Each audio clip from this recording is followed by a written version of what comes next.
사람들은 요즘 시대를 개인주의 시대라고 이야기를 합니다. 함께 있는 것보다 혼자 있는 게 더 좋다라는 시대입니다. 그래서 굳이 예전에는 혼자 밥 먹는 것이 어색했지만 이제는 굳이 누군가와 함께 밥 먹고 싶어 하지 않습니다. 왜냐하면 시간도 맞춰야 되고 메뉴도 맞춰야 되고 가격도 맞춰야 되기 때문에 그렇습니다. 그래서 10년 전부터는 혼자서 하는 것들에 대한 단어들이 계속 만들어지고 있습니다. 혼밥, 혼술, 혼창, 혼영, 혼햄, 혼캠에 이르기까지 다 혼자 노는 시대가 되어가고 있습니다. 그리고 요즘에는 핵개인의 시대라는 책과 단어까지 등장하고 있습니다. 그런데 조금만 더 깊이 들여다보면 그런 혼자 있고 싶어하는 사람들을 조금만 더 깊이 들여다보면 그렇지 않다라고 이야기합니다.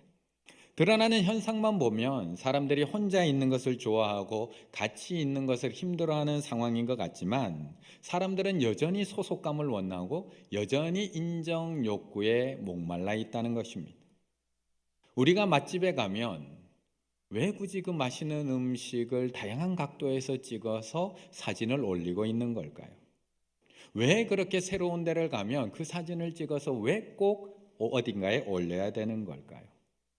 왜 그렇게 예쁜 손주의 사진을 나만 보지 않고 꼭 남에게 보여줘야 되는 걸까요? 왜 예쁜 풍경을 보거나 좋은 글귀를 보면 왜 캡처를 해서 왜 카카오 프로필 사진을 바꾸는 걸까요? 왜 저는 제 책이 나왔다고 제 카카오 프로필에 제 책을 올려놓고 있는 걸까요? 개인의 시대라는 말은 착각이라는 겁니다. 우리가 관계에 지쳐 있는 것은 맞지만 사람들은 끊임없이 자신이 좋아하는 것을 공유하고 알리고 싶어 합니다. 그리고 함께 그 좋아하는 사람들에게 정보를 나누고 그 안에서 소속감을 느끼고 싶어 한다는 겁니다. 그래서 지금은 개인의 시대라는 정의가 맞지 않고 팬덤의 시대라는 단어가 더 맞다라고 이야기를 하는 겁니다. 임영웅의 영웅시대, BTS의 아미, 이런 팬덤의 사람들이 팬덤의 문화가 소비 형태를 바꾸기도 하고요. 사회적으로 좋은 영향력을 미치기도 한다는 겁니다. 정치는 다른가요? 정치는 팬덤 정치 아닌가요? 노사땡, 박사땡, 개땡, 문땡, 건사땡, 요즘 정치도 다 팬덤 정치로 바뀌어 가고 있습니다. 현대 문화에서 이 팬덤은 새로운 종족을 의미합니다. 또한 팬덤은 고유한 가치관, 어휘, 열망을 가진 그런 하위 문화를 의미합니다. 팬덤은 다양한 경험, 배경을 가진 사람들을 끌어모으고 있습니다. 사람들은 단순히 오락을 즐기기 위해서가 아니라 어떤 특정한 현실을 경험하고 시야를 넓히고 같은 생각을 가진 사람들과 소통하기 위해서, 삶의 의미를 찾기 위해서 그 팬덤에 합류를 하고 있다는 겁니다. 이것은 사람들이 종교 생활하는 모습, 정당에 가입하는 모습, 심지어 군에 입대하는 이유와도 이 팬덤과 크게 다르지 않다라고 이야기하고 있는 겁니다. 그래서 지금 시대를 개인의 시대가 아니라 팬덤의 시대라고 정의해야지 지금 사회에서 일어나는 현상을 충분히 이해할 수 있다는 것입니다. 다채로운 분야에서 일어나고 있는 다양한 팬덤 문화가 정치, 경제, 연예, 스포츠 그리고 종교의 흐름까지도 주도하고 있다. 그렇다면 예수님 당시에는 이런 흐름이 없었을까요? 예수님 당시에는 예수님을 따르고 추종하고 예수님께 열광하던 그런 팬덤이 없었을까? 오늘 본문 7절에서 말씀하고 있습니다. 같이 읽습니다. 예수께서 제자들과 함께 바다로 물러가시니 갈릴리에서 큰 무리가 따르며. 오늘 예수님께서는 안식일을 맞아서 회당에 들어가셨습니다. 그런데 그곳에는 손 마른 사람, 원어적으로 살펴보면 선천적으로 손에 장애가 있었던 것이 아니라 후천적으로 어떤 질병이나 사고로 인해서 근육이 마비되고 손이 말라서 손을 전혀 쓸 수 없었던 한 장애인이 앉아 있었습니다. 그런데 이때 예수님께서 그 손 마른 장애인을 그 자리에서 일어나게 하십니다. 아니, 안식일에 누군가를 고치는 행위 자체가 율법에서 금지된 일인데 응급 환자도 아니고 오래된 이 만성 환자를, 오랜 시간 손이 말라서 활동하지 못한 이 사람을 예수님께서는 회당 한가운데 이렇게 세우십니다. 아니, 고칠 거면 예배 다 마치고 뒤로 조용히 불러내서 기도를 해 주시든지, 아니면 저처럼 목양실로 불러서 기도를 해 주셨으면 이 사람도 낫고 회당에도 평안이 그대로 유지되었을 텐데, 예수님께서는 이 안식일이 어떤 날인지를 정확하게 보여주고 가르쳐 주기 위해서 손 마른 사람들을 그 자리에서 그 가운데 이렇게 세우십니다. 그리고 그 손을 회복시켜 주십니다. 이 장면을 그 자리에서 지켜본 사람들, 그 장면을 보고 놀랐을까요? 아니면 화가 났을까요? 손 마른 사람들이 나은 이 장면을 보고 하나님 할렐루야 찬양을 했을까요? 아니면 안식일에 어떻게 저런 짓을 해? 분노했을까? 6절, 바리새인들이 나가서 곧 헤롯 당과 함께 어떻게 하여 예수를 죽일까 의논하니라. 분노한 겁니다. 교회 안에 이런 사람 꼭 있습니다. 분명 살리는 일입니다. 누군가를 회복시키는 일입니다. 사람을 살리는 일이고 생명을 구원하는 일이고 아픈 사람을 회복시키는 일입니다. 그런데 늘 원칙만 따집니다. 자신들이 정해놓은 규칙만 따집니다. 이게 맞니 안 맞니? 해서는 되니 안 되니? 분명히 살리는 일임에도 불구하고 방법을 찾는 게 아니라 한 영혼을 살리신 예수님에게 도리어 화를 냅니다. 그런데 사람들은 예수님을 따르기 시작을 합니다.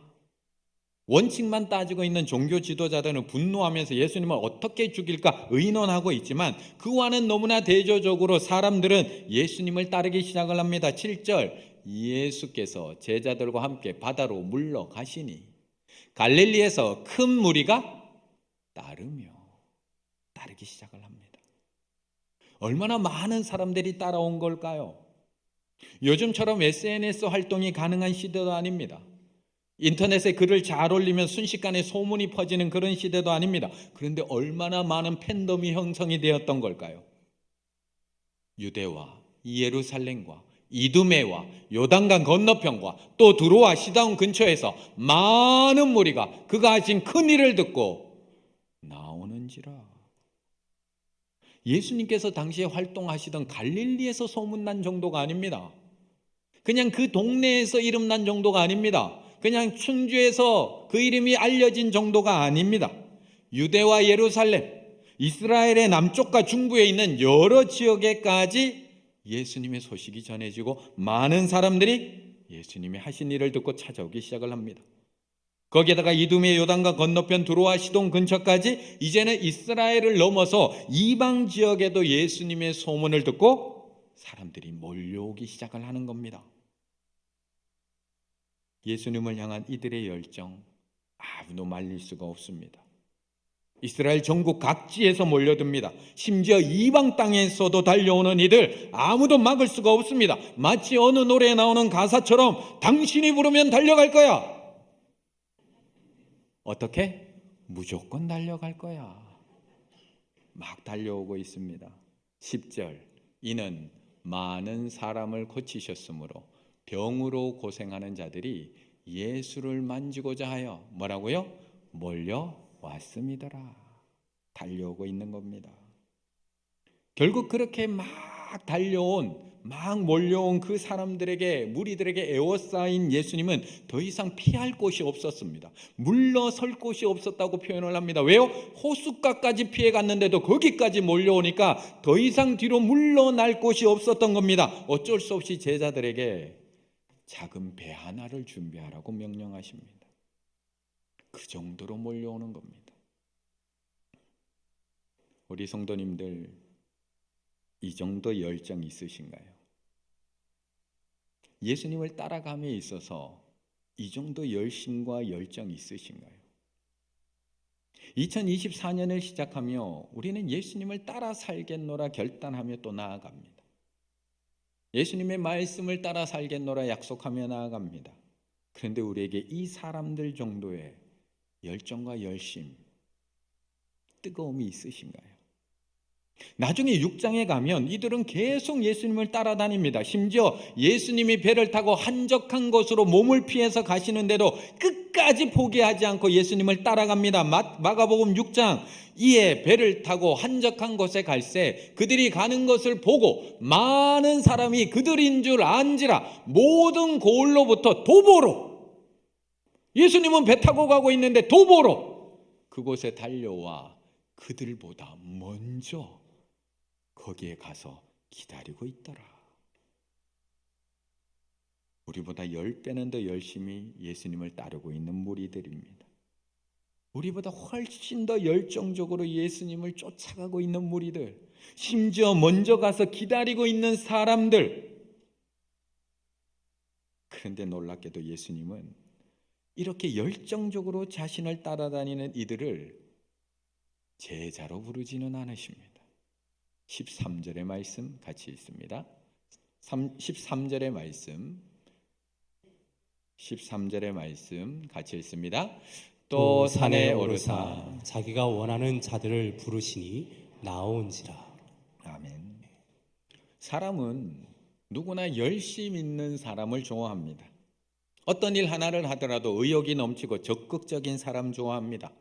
뭐 하나 시킬 때도 안 하려고 눈을 피하는 사람이 아니라 그래도 한번 해보려고 눈 반짝반짝이면서 저하고 눈을 맞추고 있는 사람 좋아합니다. 공부를 하는 것도 아니고 안 하고 있는 것도 아닌 사람 보면 답답합니다. 일을 하는 것도 아니고 노는 것도 아닌 사람을 보면 마음이 힘들어집니다. 그래서 그렇게 할 거면 그만두라고 말하고 싶지만 참고 지내가고 있습니다. 분명 예수님도 열심히 하는 사람 좋아합니다. 우리가 잘 알고 있는 달란트 비유만 봐도 5달란트 맡긴 종, 2달란트 맡긴 종, 예수님은 분명히 칭찬하셨습니다. 그들이 주인이 맡긴 그 돈을 가지고 열심히 장사를 해서 각각 5달란트와 2달란트를 남겼다고 보고하자 예수님도 정말 좋아하시면서 칭찬합니다. 그 주인이 이르되 잘하였도다 착하고 충성된 종아, 내가 적은 일에 충성하였음에 내가 많은 것을 너에게 맡기리니 너의 주인의 즐거움에 참여할지어다. 예수님도 좋아하십니다. 칭찬하십니다. 반대로 1달란트 받았던 종, 주인이 약한 줄 알고 그 돈으로 열심히 장사한 것이 아니라 땅에 묻어놓았다가 그대로 가지고 온 종, 예수님께서 정말 마음 아플 정도로 그를 책망하십니다. 마태복음 25장 26절, 그 주인이 대답하여 이르되 악하고 게으른 종아, 책망하십니다. 나는 심지 않은 데서 거두고 해치지 않은 데서 모으는 줄로 네가 알았느냐. 결국 가지고 있던 그 1달란트마저도 빼앗기고 바깥 어두운 데로 내어 쫓기는 책망을 받습니다. 예수님도 분명히 열심히 있는 사람 좋아합니다. 예수님도 게으른 종보다 충성된 종을 좋아하십니다. 그건 저도 마찬가지 아닐까요? 우리 모두 마찬가지 아닐까요?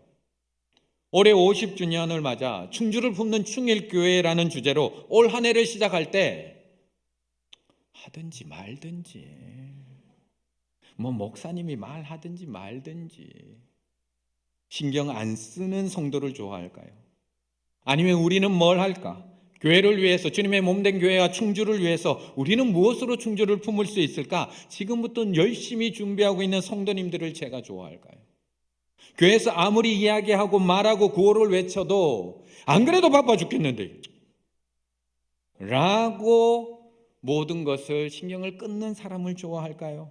아니면 바빠도 주님의 뜻이라면, 바빠도 주님의 몸된 교회에서 하는 일이라면 그건 우리가 앞장서서 해야지 적극적으로 나서는 부서를 좋아할까요?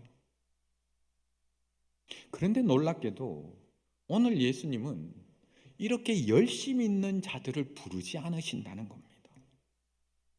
이렇게 자신을 열심히 따라다니는 무리들 전국 각지에서 몰려왔음에도 불구하고 그들 가운데 제자를 부르지 않으신다는 겁니다.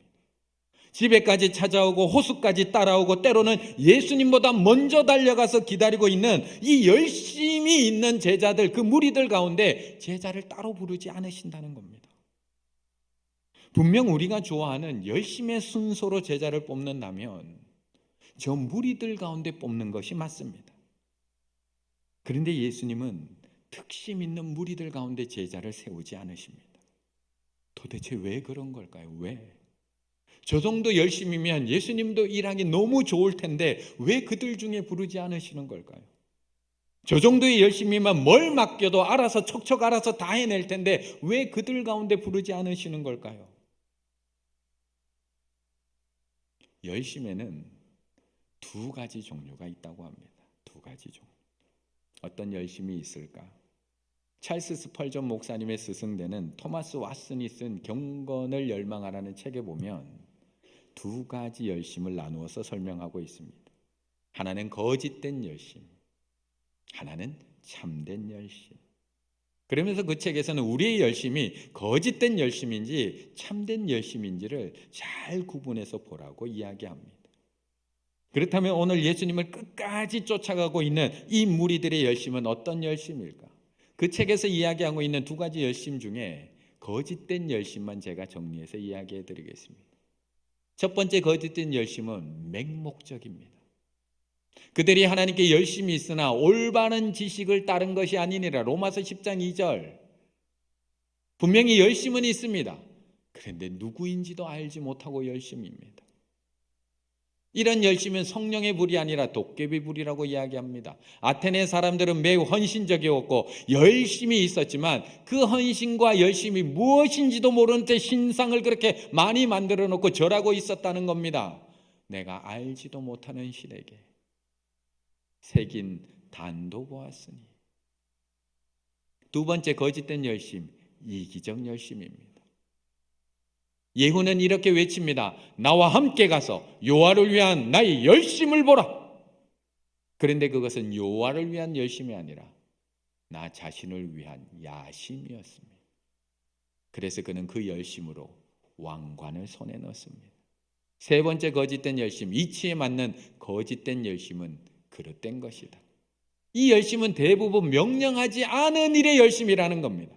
하나님이 성경에서 우리에게 명령하신 것을 지키려고 열심이 아니라 조상의 유전들을 지키는 데만 열심이 있고 하나님이 주신 규례는 아무 관심도 없는 위선자의 표지입니다. 바리새인들은 그들의 마음을 닦기보다는 자신이 마시는 잔을 깨끗하게 닦느라고 더 열심이었다는 겁니다. 마지막 네 번째 열심, 이 열심은 거짓으로 불타는 열심입니다. 야고보와 요한은 예수님께 하늘에서 불을 내려서 저 마을을 불살라 달라고 요청을 했다가 주님께 책망을 받습니다. 너희는 무슨 정신으로 그런 말을 하느냐?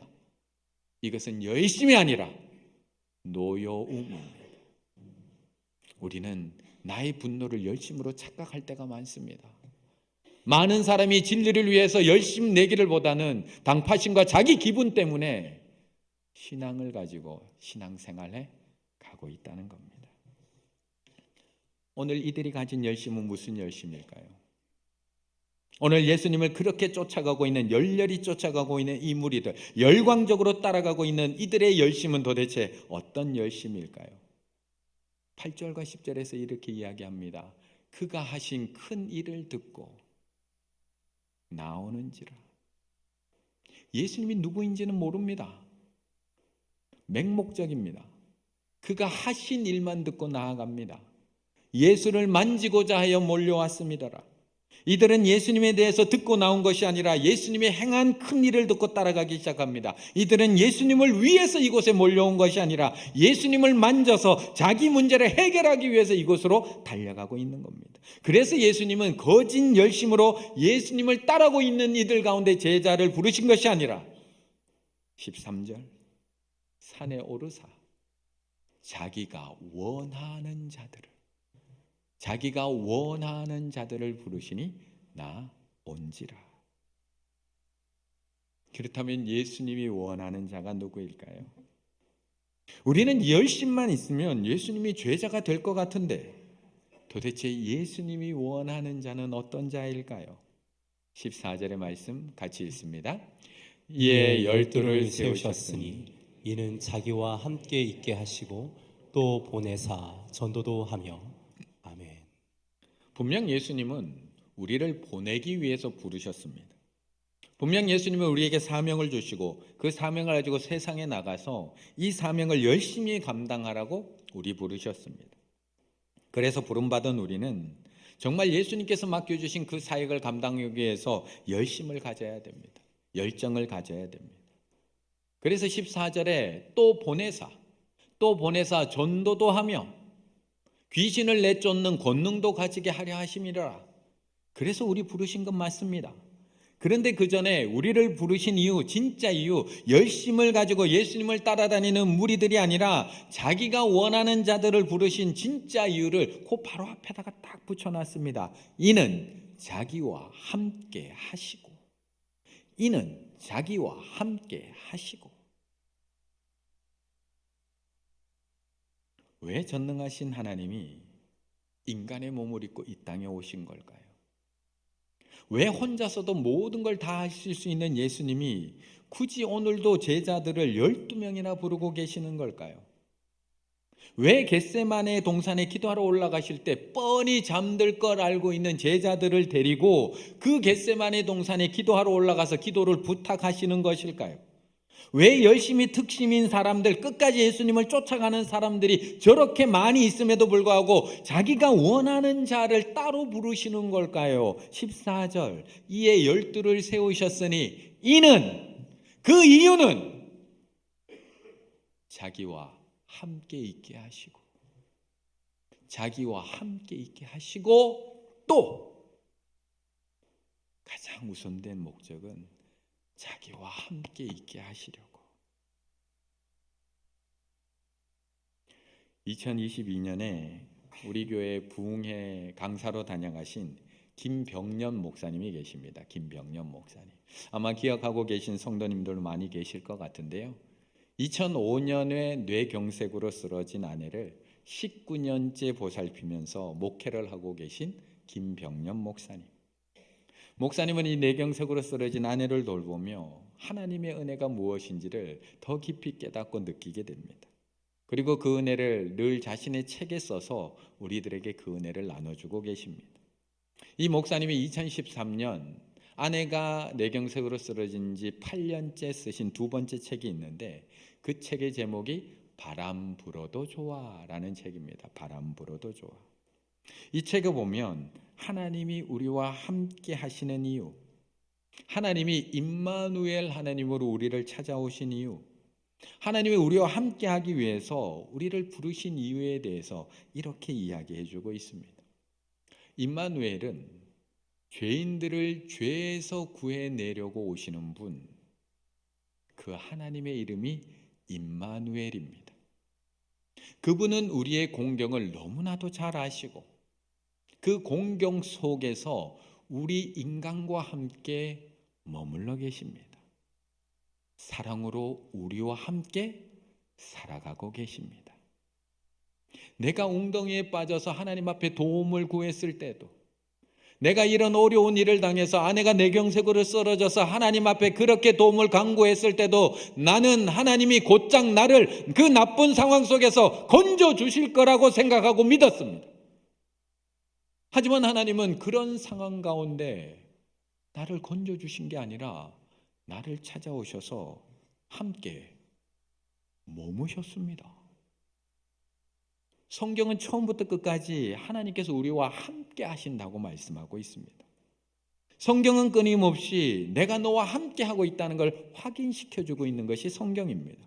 그런데 우리는 늘 하나님 앞에 묻습니다. 하나님 지금 나와 함께 계시나요? 예배 마치고 집에 돌아가면서 또 묻습니다. 하나님 제 이름 알고나 계시나요? 또 시간이 지나면 또 묻습니다. 하나님 저한테 관심이나 있으시나요? 왜냐하면 삶의 문제가 해결되지 않았기 때문입니다. 우리는 함께 계시는 하나님보다 문제를 해결해 주시는 해결사 하나님이 더 좋은데, 그게 더 좋은데 왜 하나님은 임마누엘로 임하신 건가요? 왜 임마누엘 하나님이신 건가요? 바로 사랑 때문에 그렇다. 사랑. 이기적인 인간이 가장 배우기 어려운 단어, 사랑. 그러나 임마누엘 하나님은 온전하고 성숙하고 사랑이 많은 분이다. 인간의 하나님을 멀리서 보면 볼수록 우리에겐 손해이다. 하나님을 가까이서 보고 만지고 그 사랑의 하나님 앞에 다가갈수록 우리는 그 안에서 회복이 일어난다. 그분이 우리 같은 죄인에게 가까이 다가오셔서 죄에서 풍기는 악취를 감수하시고 우리와 끝까지 함께 하신다. 그것이 사랑이다. 하나님은 사랑에 있어서 가장 온전한 인간의 모습을 예수 그리스도를 통해서 몸소 보여주신다. 우리는 열심만 있으면 예수님의 사역을 잘 감당할 수 있을 거라고 착각합니다. 우리는 열심만 있으면 전도도 열심히 하고 귀신도 내쫓는 주의 일을 능히 감당할 수 있다고 착각합니다. 그런데 교회에 열심히 있는 사람이 없어서 문제가 생기는 걸까요? 교회에 열심만 있는 사람들이 있어서 문제가 생기는 것일까요? 그렇다면 왜 예수님이 오늘 열심히 있는 자들이 아니라 이는 자기와 함께 있게 하시려고, 이는 자기와 함께 있게 하시려고 우리를 제자로 부르신 걸까요? 사랑 때문에 그렇습니다. 우리가 배우기 가장 힘든 단어, 사랑을 배우게 하기 위해서. 하나님은 사랑에 있어 가장 온전한 인간의 모습을 예수 그리스도의 몸으로 몸소 보여주셨기 때문에 우리를 불러 함께 있게 하심으로 그 사랑을 배우게 하기 위하여. 우리가 사랑을 배울 수 있는 방법은 하나밖에 없습니다. 사랑으로 이 땅에 오신 예수 그리스도와 함께 있는 것, 사랑으로 이 땅에 오셔서 우리의 아픔과 눈물을 닦아주신 예수 그리스도와 함께 있는 것, 사랑으로 이 땅에 오셔서 우리를 위해서 죽으신 예수 그리스도와 함께 있는 것. 그래서 예수님은 이는 자기와 함께 하시려고 우리를 부르셨고, 이는 자기와 함께 하시려고 그 사랑을 가르쳐 주기 위해서 제자들을 부르고 계시다는 겁니다. 우리가 열심만 가지고 올 한 해 충주 품어낼 수 있을까요? 우리가 열심만 가지고 충주를 품는 충일교회, 열심만 가지고 구호를 외친다고 우리가 충주를 사랑으로 품어낼 수 있을까요? 50주년을 맞이해서 우리가 열심히 착한 교회 챌린지 한다고 해서 우리가 참된 사랑으로 충주 품어낼 수 있을까요? 우리는 품기 전에 먼저 안겨야 합니다. 우리가 충주를 참된 사랑으로 품기 위해서는 먼저 우리가 참된 사랑 되시는 예수 그리스도께 먼저 안겨야 합니다. 그것을 우리가 배우지 못하면 절대 안아낼 수 없습니다. 우리가 얼마나 사랑 없는 사람인지 김병년 목사님은 그 책에서 이렇게 고백해주고 있습니다. 나는 아무리 씻어도 냄새가 지워지지 않는 아내를 보면서 8년 동안 병석에 누워 있으니 아무리 씻어도 냄새가 지워지지 않는 아내를 보며 이 임마누엘이라는 가 함께 하는 것이 얼마나 어려운 것인지를 깨닫곤 한다. 나의 사랑은 하나님의 사랑에 턱 없이 못 미친다. 아내는 일주일에 한 번 머리를 감고 목욕을 시킨다. 보통의 경우 머리 감은 여자들이 지나가면 향기가 나는데 내 아내에게는 그런 향기가 없다. 머리를 감아도 샴푸 냄새조차 미미하다. 오랫동안 누워 노화된 피부 속에 감춰진 그 냄새가 항상 배어있다. 냄새가 민감한 나는 이런 아내와 함께하는 것, 이런 아내와 함께하는 것 너무나 힘들고 어렵다. 임마누엘 하나님이 나같이 누추한 인간에게 오신 것처럼 임마누엘 하나님이 인간의 몸을 입고 예수 그리스도가 되어서 나같이 누추한 인간에게 오신 것, 그리고 오늘도 우리를 제자로 부르는 것, 나 역시 냄새나는 아내 곁에 머무르는 고통을 감내하고 다가가는 사랑을 그 예수님에게 배워야 한다. 우리는 품기 전에 먼저 사랑을 배워야 합니다. 충주를 품는 충일교회가 되기 전에 먼저 우리는 주님 곁에서 그 주님의 사랑을 먼저 배워야 합니다. 주님과 함께 머물며 하나님의 사랑을 배워야 하고 쾌쾌한 마국간에 오신 말구에 찾아오신 그 주님의 사랑을 배워야 하고 죄로 가득한 이 땅에 찾아오신 주님의 사랑을 우리는 배워야 합니다. 썩은 냄새로 가득한 나를 찾아오신 주님의 사랑을 우리는 예수님께 배워야 하고 그 배운 사랑으로 우리는 품어야 하며 그리고 그 사랑을 전해야 합니다. 그래야지만 우리는 참된 사랑으로 충주를 감싸 안을 줄 믿습니다. 우리의 열심만으로 누군가를 품는다는 건 불가능합니다. 그래서 우리는 먼저 주님의 팔에 안겨야 하고 주님의 품에 안겨야 하고 주님의 곁에서 제자가 되어서 그와 함께 하면서 그 주님의 사랑을 배울 때 우리도 그 사랑으로 누군가를 안아주고 품어줄 수 있는 것입니다. 충주를 품기 위한 충일교회가 되기 위하여 열심만 가지고 뛰어나가지 마시고 이번 한 주간 하나님 앞에 달려 나오셔서 하나님, 그 하나님의 사랑 예수 그리스도를 통해서 배우기 원합니다. 주님의 품 안에서 그 사랑으로 제가 충만해지길 원합니다. 내일부터 시작되는 특별 새벽 기도회를 통해서 하나님 앞에 나와서 그 사랑을 간구하시고 그 사랑을 달라고 기도하시며 그 사랑으로 충만하게 되셔서 올 한 해 냄새나는 내 아내도 부족한 내 남편도 아직 미성숙한 내 자녀들도 더 나아가서 이 충주를 품어내실 수 있는 우리 충일의 가족들 다 되시기를 간절히 바라겠습니다.